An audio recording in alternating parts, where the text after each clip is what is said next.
Good morning. My name is Donna Marie Collins. I'm the hearing examiner that will be presiding over this morning's zoning request hearing. The date is January 18th, 2024, and the case is REZ 2023-00024, San Carlos Road rezoning. The application seeks to rezone property in the Iona-McGregor Planning District from one commercial designation or two to a single. There'll be more details on the request presented by the applicant. All testimony and evidence that I accept during these hearings must be taken in under oath. Therefore, if you will be speaking on the record, I ask that you raise your right hand. Do you swear or affirm the testimony and evidence you enter into the record will be the truth? I do. Okay, thank you. As you know, conventional zoning requests, the decision is final with me. I anticipate being able to release a decision in this case probably within 10 days. Thank you.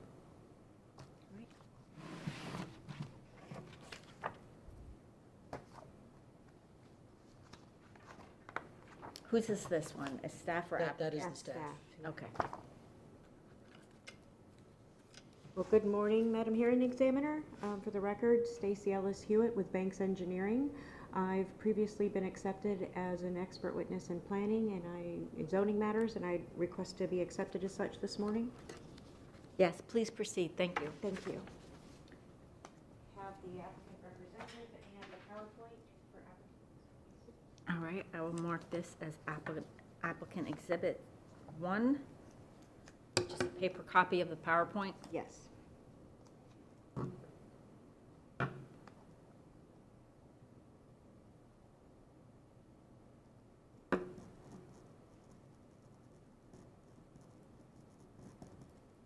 All right, Stacy, I'm ready for you. All right, thank you.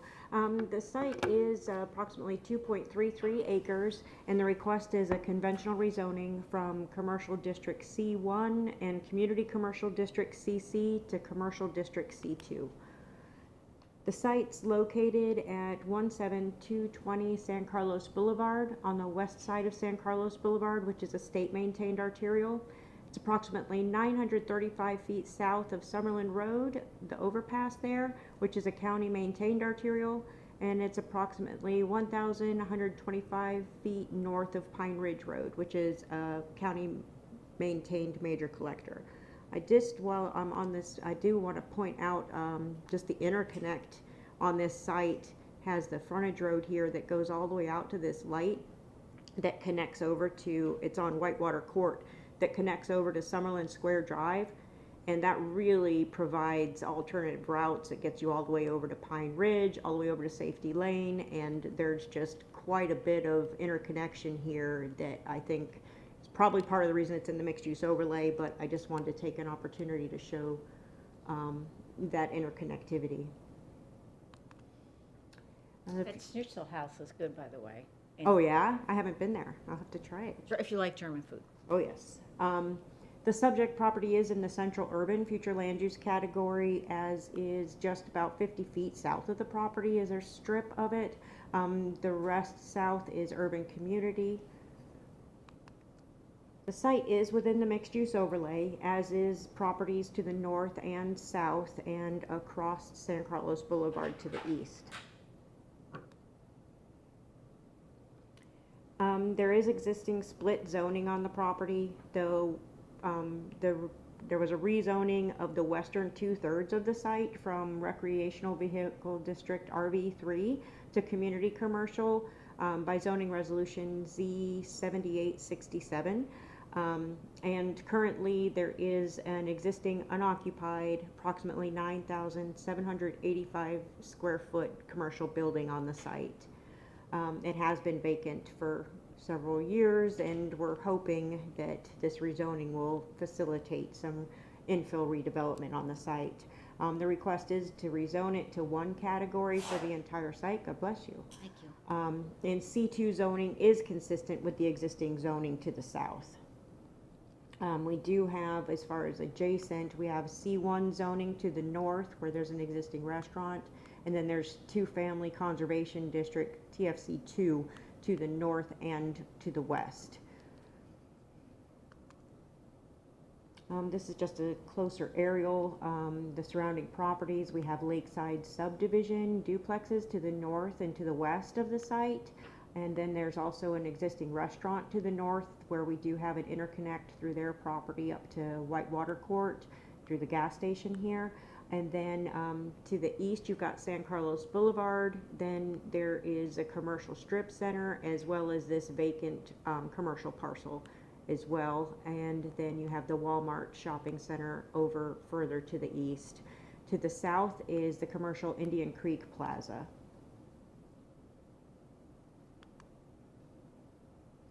This is just the Lee-Tran system map, just showing the interconnectivity. There's a transfer station on Pine Ridge. There is access to transit on the site. Let me go back. I've got the existing bus stops are shown on this map as well. Just there's, you know, great access to the site and public facilities that I'll go into a little bit further detail, but the site is on Route 490. The staff report recommends approval. The applicant's in agreement with the staff report as indicated in the 48-hour notice, and I'd like to request to incorporate the staff report and its attachments as part of my testimony.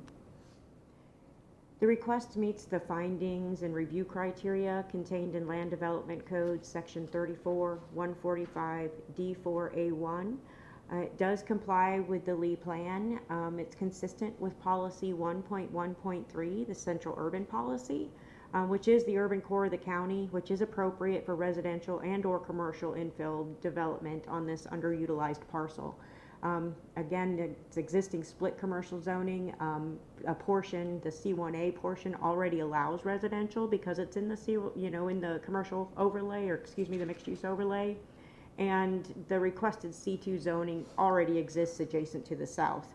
And the allowable uses in C2 are consistent with central urban. It's consistent with Objective 2.1, Policy 2.1.1 on development location. It does promote contiguous and compact growth pattern within a future urban area and within the mixed-use overlay. And the C2 zoning is consistent with the adjacent uses. It's consistent with the adjacent residential and commercial development. And it expands the infill development potential for the site. It's also consistent with Objective 2.2, Policy 2.2.1 on development timing, promotes growth in future urban area with adequate public facilities. There's the existing access onto San Carlos Boulevard frontage with the existing interconnect to the north and to the south. The Lee County Utilities has available service and capacity for water and sewer, as indicated in Staff Report Attachment F, and which is also consistent with standards 4.1.1 and 4.1.2. There's 3 fire stations in less than 3 miles from the site. There's Fort Myers Beach Fire Station and EMS Station ALS 32 is less than a mile from the site to the south. And then Iona McGregor Fire Station 75 and Medic 27 are approximately 2.2 miles from the site. And Iona McGregor Fire Station 72 and Medic 15 are approximately 2.6 miles from the site. The Lee County Sheriff's Office West District Substation is approximately 2.3 miles from the site. And again, it is on the existing Lee-Tran route with existing bus stops approximately 175 feet to the north and 200 feet to the south. There's existing sidewalks on both sides of San Carlos, and there's a park within 3 miles and 2 schools within approximately 3 miles of the site as well. It's consistent with Goal 5, Objective 5.1, Policies 5.1.3 and 5.1.5 on residential uses. It is near employment, shopping centers, parks, schools, mass transit, and bicycle facilities. It's been zoned commercial for over 45 years, with the eastern third always being commercial and also allowing for residential use. It must comply with the Land Development Code requirements for open space, buffering, and any supplemental regulations for any use on the site, and given also the incentives within the mixed-use overlay. It's consistent with Goal 6, Objective 6.1, Policy 6.1.1, 6.1.4, 6.1.5, 6.1.6, and 6.1.7. Its existing zoning and development are consistent, and approval of the C2 zoning will remain consistent. It's also consistent with objective 11.2, policies 11.2.2, 11.2.4, and 11.2.5 in regards to the mixed-use overlay. Again, there are existing interconnects to the north and south, and the conventional zoning districts are encouraged in the mixed-use overlay, and the rezoning will expand the variety of uses allowed on the site. It's also consistent with Goal 101, policies 101.1.1, 101.3.2, and 101.3.5 in regards to the coastal high hazard area. About 70% of the site is within the coastal high hazard area. The portions that are outside of it are the building, and then there's a pocket towards the western side. There's just a couple of pockets that are outside of the coastal high hazard. But the site is uplands. It's a previously disturbed site. It must comply with the land development code requirements, and any residential or caretaker use will provide appropriate mitigation if required at the time of development. It also meets the code and other applicable county regulations. It's existing commercial and has no deviations or variances are requested as part of the rezoning.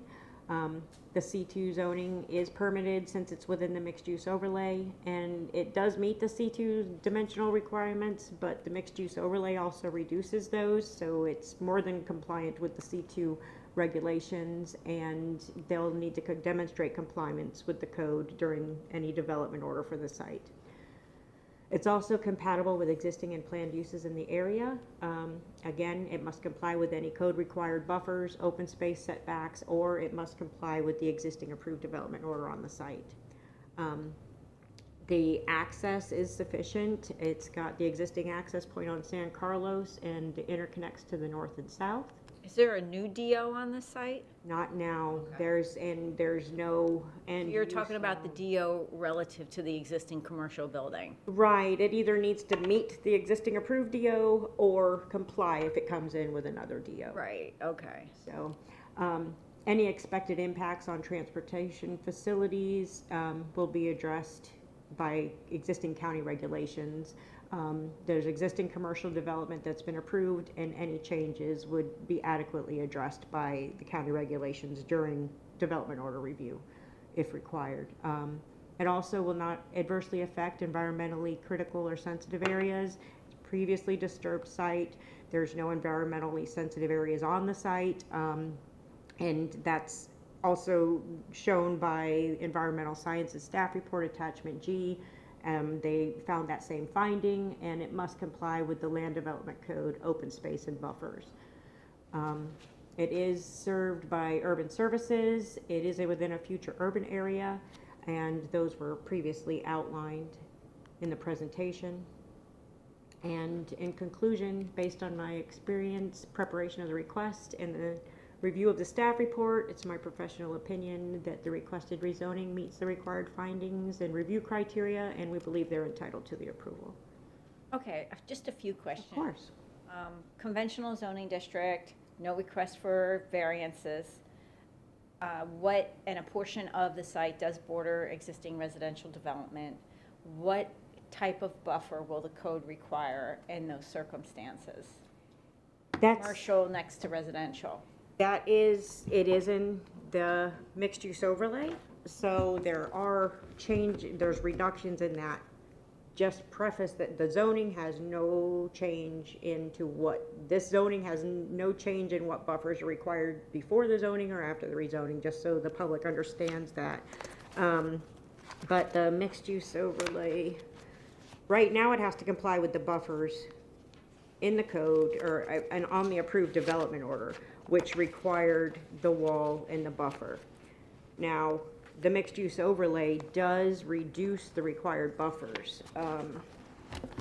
If something were to come in from now, buffers in the mixed-use overlay are required along right-of-way buffers are only 5 feet, and the only other buffers that are required are 10-foot wide type B buffer.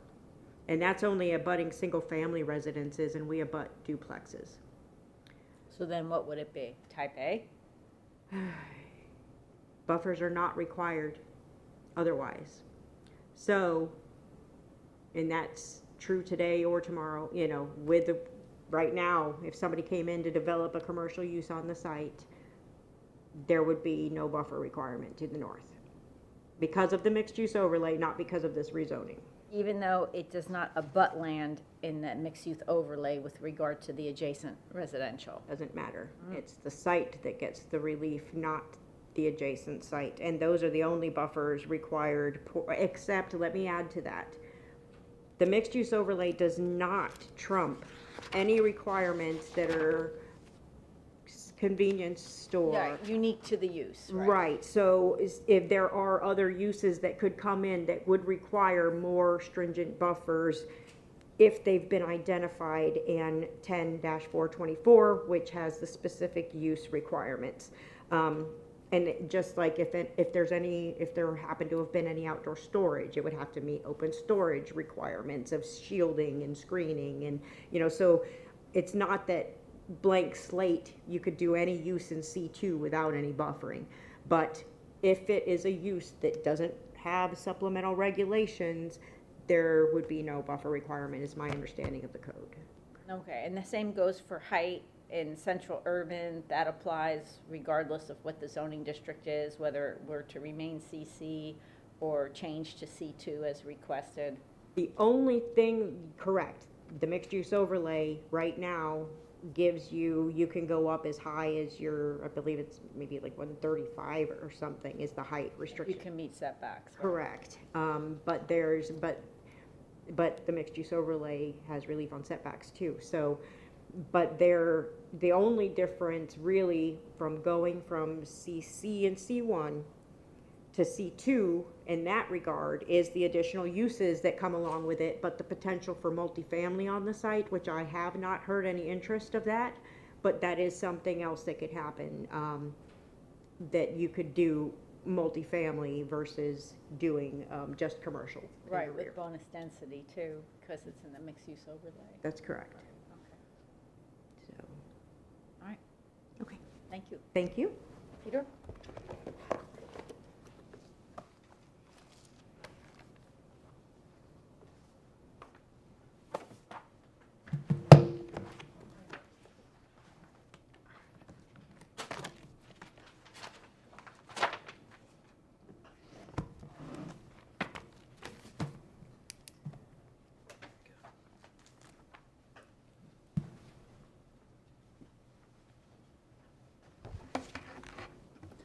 Good morning. For the record, Peter Blackwell with the zoning division or section for Lee County.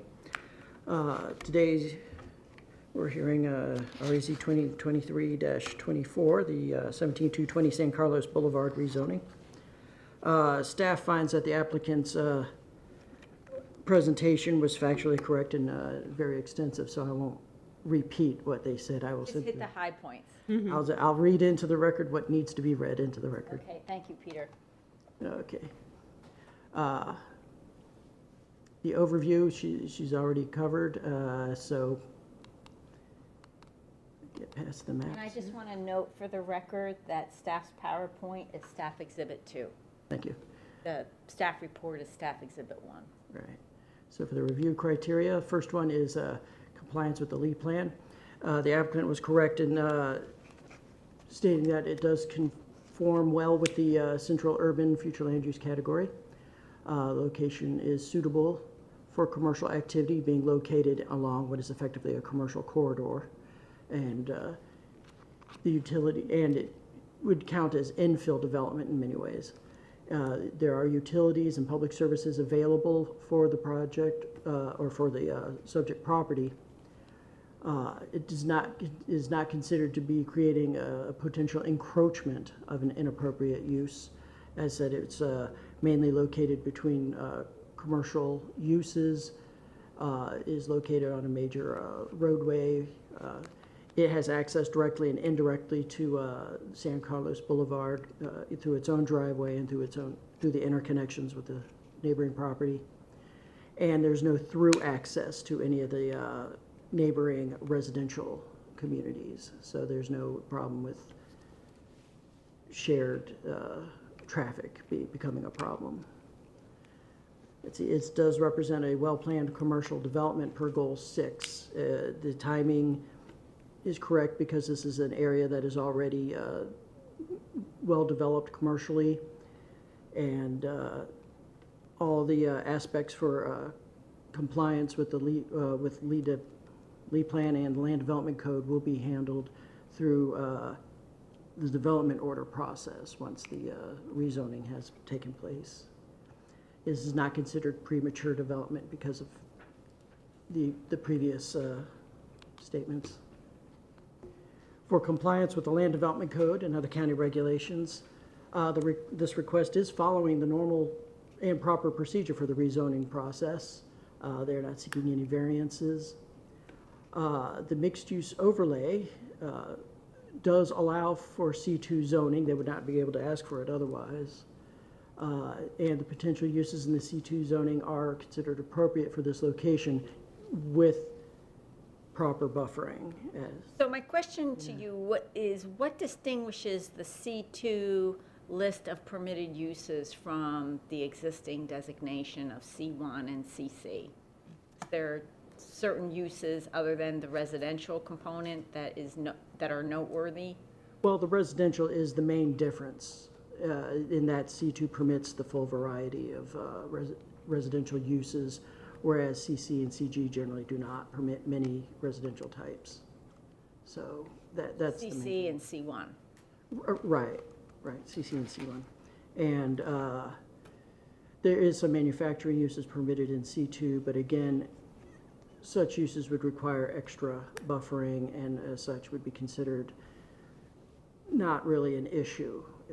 And probably not ideal for that location anyway. Right. This is really a commercial corridor. In fact, it very much serves the tourist traffic going down to St. Carlos Island and Estero Island. Any future development would require either to follow the development order process or seek variances therefrom. So there's nothing about this request that is currently not in compliance. And the compatibility with surrounding area. Again, it's in the commercial corridor. Commercial uses are appropriate for this spot. It'd be considered infill development. It's abutted on the north by C1 and on the south by C2 zoning. And in fact, to the south of this property is mainly C2 property. This would simply be in addition to that node of C2. It's not creating any kind of spot development. Again, the LDC and development order process will handle any required buffering. Certain uses, as illustrated, may require additional buffering, but that's dependent on the use. And that can handle any problems that might arise due to compatibility. There is sufficient access directly and indirectly, as mentioned earlier. Access would be handled through a combination of the county, through the DO process, and through FDOT, since San Carlos Boulevard is a state-maintained roadway. For transportation facility impacts, there's currently no traffic impact statement required for a rezoning. This would also be handled based on the use type through the development order process. For the environmental impact, this property has been previously disturbed. There's already a building on the eastern end of the property facing onto the road. Environmental staff found no protected species or indigenous habitats on the site. Any development would have to conform to the state and federal permits. And again, to repeat, landscaping and buffering requirements would be handled through DO process. For urban services, it is well served. Water and sewer service are available. Fire and EMS are very close. And it abuts Lee-Tran route. There was some debate on the Lee-Tran route number. According to Lee-Spins, my source, it's Route 400. According to the website for the Lee-Tran, they call it 409. But whatever the number, it's there. So in conclusion, based on the aforementioned analysis, staff recommends approval of the subject property, approval of rezoning the subject property from C1 and CC to the C2 commercial zoning district. If you have any other questions. I don't have any other questions. Thank you for the complete presentation. Okay. I notice we have one member of the public here. Are you interested in putting any comments on the record? Yeah, I guess I do right now. Okay, I noticed you didn't take the oath when I administered it, so when you come to the podium, I'm going to administer the oath to you. All right. Thank you. Vera Johnson? Yes. Okay, please raise your right hand. Do you swear or affirm the testimony and evidence you enter into the record will be the truth? Yes. Okay, thank you. My main concern is my property backs up to this property, and it's been vacant for many, many years, probably 10 years. What I don't want to see would be if you, let me see if I may. Yeah, Oh, sure, there's a approach, little- show us where your house is. All right. My property is here. Okay, Concern is Valerie's bar is here. A lot of noise. They're open till 2 a.m. It's unbelievable back there. So whatever would go in here, hopefully that will help cover the sound, but and me and everyone else, not another bar, not another night serving alcohol that late. Of course, I want to improve on my property and at least hold the value, if not improve upon it. There is a retention pond, so I hope that would be addressed with whatever would go in there to stop any drainage. Right now it's dry. We get flooding off of that. Whatever would go in there, probably they would bring in some fill that would add to that drainage into this residential area. We get heavy rains, and this is like it's like a lake. You can ride a boat around here, so that's a problem already. Anything you build in there, like I said, they're going to bring in some fill. They're going to raise up the property. I have 5 feet of water in my building with hurricane in. that's existing conditions. Yes. Hmm.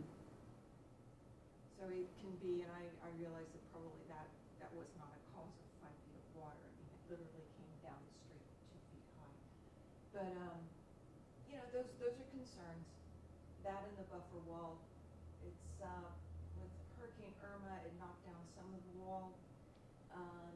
I only have a small section here that's kind of down. Ian finished that off. They don't have any wall behind them, you know.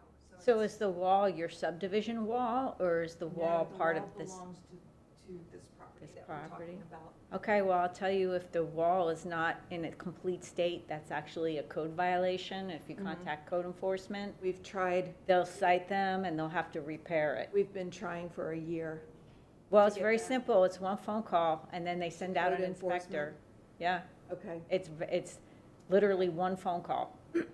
I also have a chain link fence around my property, so I'm good with buffering the vagrants that are living back there right now. That's about it, you know, I'm just Okay, just thank concerned you. with that wall and. Well, I'm gonna allow Stacy to elaborate for you once we close public input and go back to the parties. What's involved in the development order process if the site is redeveloped and how they have to address water retention and accommodating stormwater flows, et cetera, and what they're not permitted to do in terms of off-site discharging and rates and things like that. So we can give you some comfort there.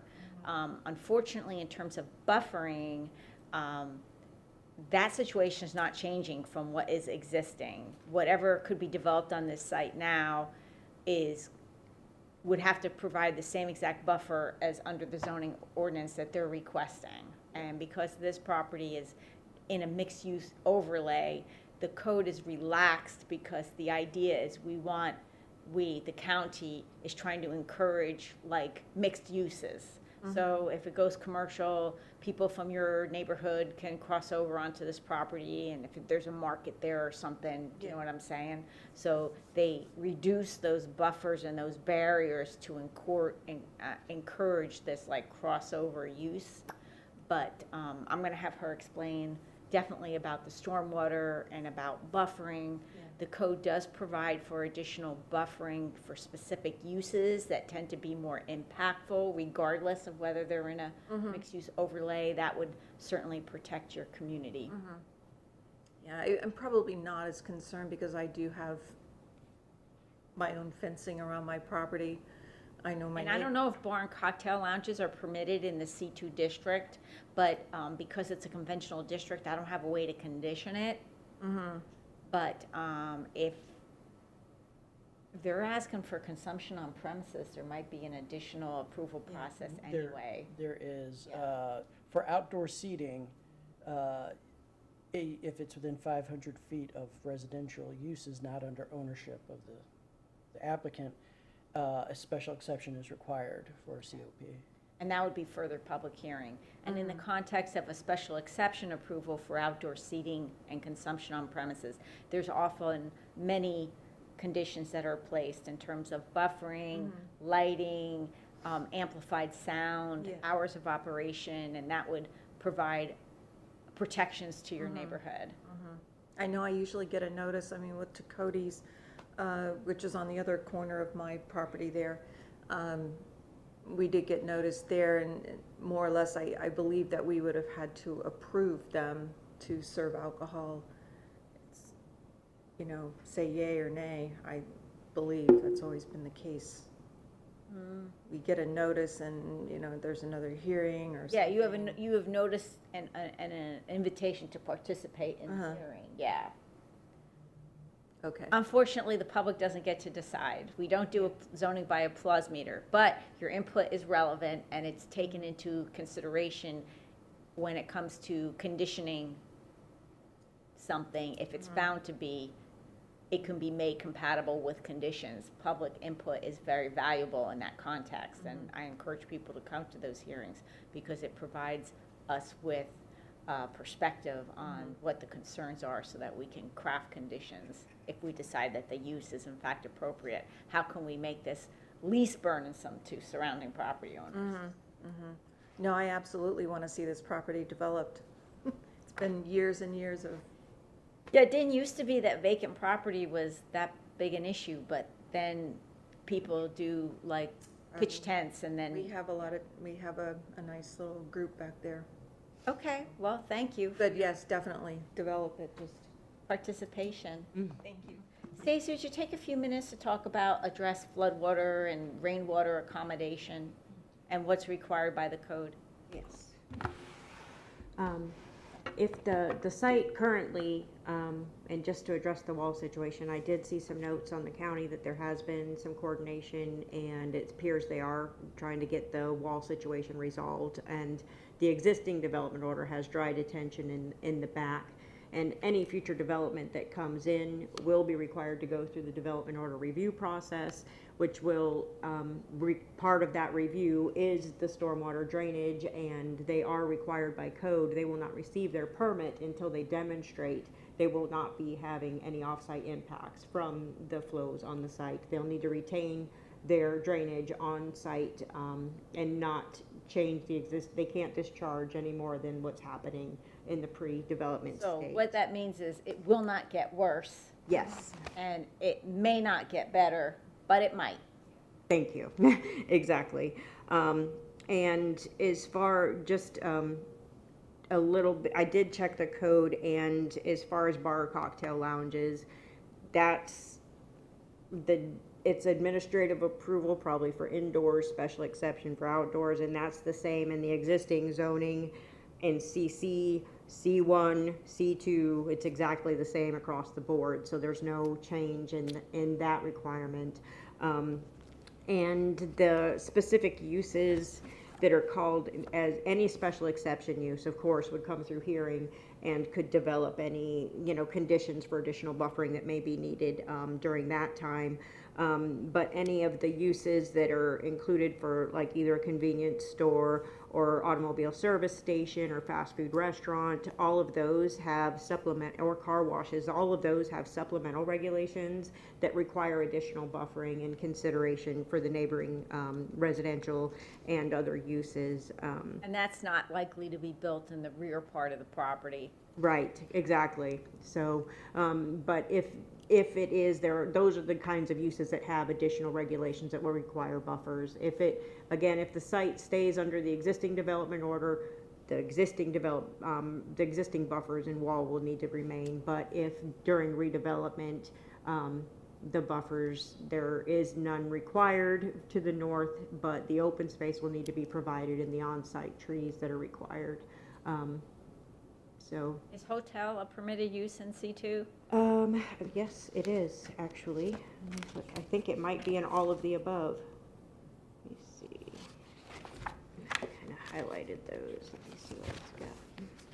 I mean, with all the commercial around there, to me, it seems most logical. It'll go hotel or residential, but it remains to be seen. We don't know in this context. And just a little history, the use and I appreciate Ms. Johnson coming today. We did speak back in August when the initial courtesy notice went out, and that was her curiosity, is what's going there. And what facilitated this rezoning request was actually a potential self-storage user on the site, which isn't allowed in many zoning districts at all. That's what facilitated the choice for the C2 zoning district. I don't know, there's other like retail and other uses that have been, and I don't know if that's moving forward. It's been quite some time, and the last I heard, there was no certainty in that. There's no pending development order. 'Cause Exactly. there's a companion development order that travels with the zoning request. Right, not on this case. So there's just been little snippets of what kind of interest, but that's what facilitated this zoning category. But this request. You know what the commercial building used to be? Retail. It started out being a clothing store. It was, Okay. but Like Wings or something like that. I can't remember the name of it, but it was like one of the beach clothing stores. So let me look at the hotel. Well, hotel is permitted in C1, but not in CC, and is permitted C2. So it would have only been allowed up in the front 1/3. It's not in CC again, but yes, it could be permitted now. Okay, thank you very much. Thank you.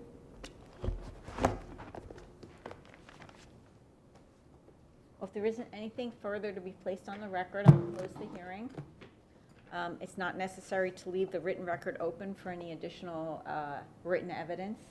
So the written record is also closed, and I will be releasing a decision probably in the next 10 to 14 days. Thank you. Thank you.